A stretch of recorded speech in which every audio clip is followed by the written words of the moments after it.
दोस्तों नमस्कार। आपने थंबनेल पे देख ही लिया होगा कि मैं कनाडा छोड़ रहा हूँ। ये बातें मैं इसलिए कर रहा हूँ, एक्चुअली मैंने 4-5 महीने पहले 6 महीने पहले मैंने एक वीडियो बनाया था। उस पे मैंने आप लोगों को बोला था कि सब कुछ अगर सही रहा तो कंपनी प्रोसेस करेगी वीज़ा के लिए। हालाँकि अभी भी कंपनी ने वीज़ा एक्सटेंशन के लिए अप्लाई कर दिया है।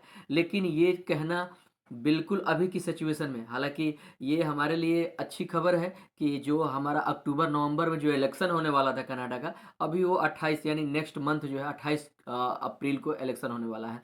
तो ये एक थोड़ी-सी एडवांटेज है हमारे लिए कि हो सकता है कि थोड़ा पॉजिटिव हो। एक्चुअली अगस्त 3 को मेरा वीज़ा एक्सपायर हो रहा है।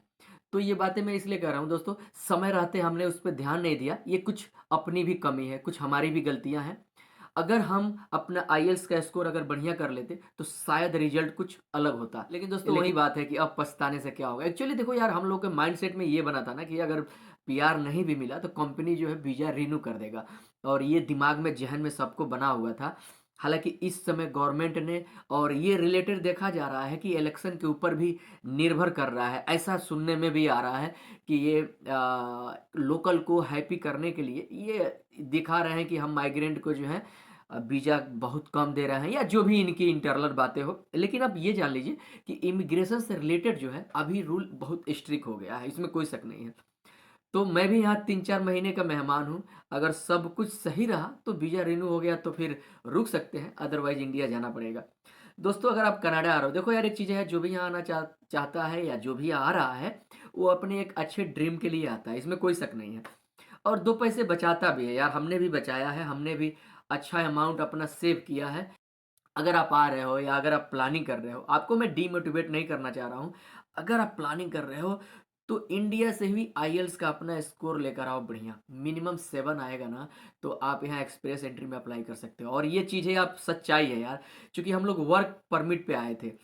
तो वर्क परमिट वालों के लिए आपको मालूम है हमारी इंग्लिश उतनी अच्छी नहीं है। स्टूडेंट पे यहाँ आते हैं उनकी इंग्लिश अच्छी होती है, बिकॉज़ उनको स्टडी करना होता है, तो उनकी इंग्लिश ऑलरेडी अच्छा होता है।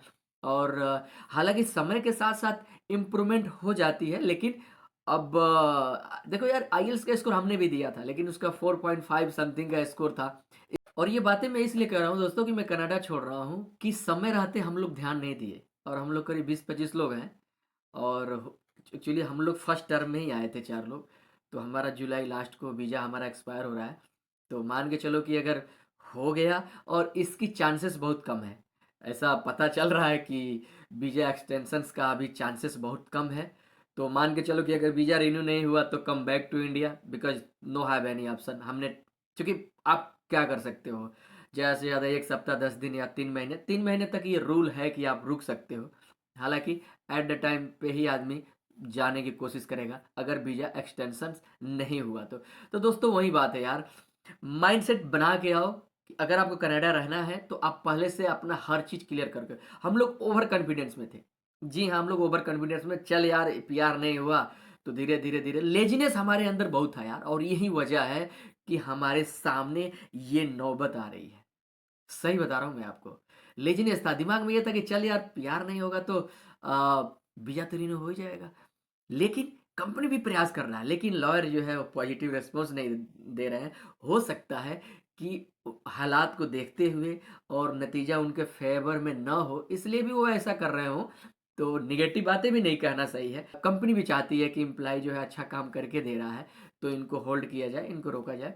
तो कंपनी ने हर संभव प्रयास किया है, बिल्कुल प्रयास कर रहा है, अब अभी भी प्रयास कर रहा है।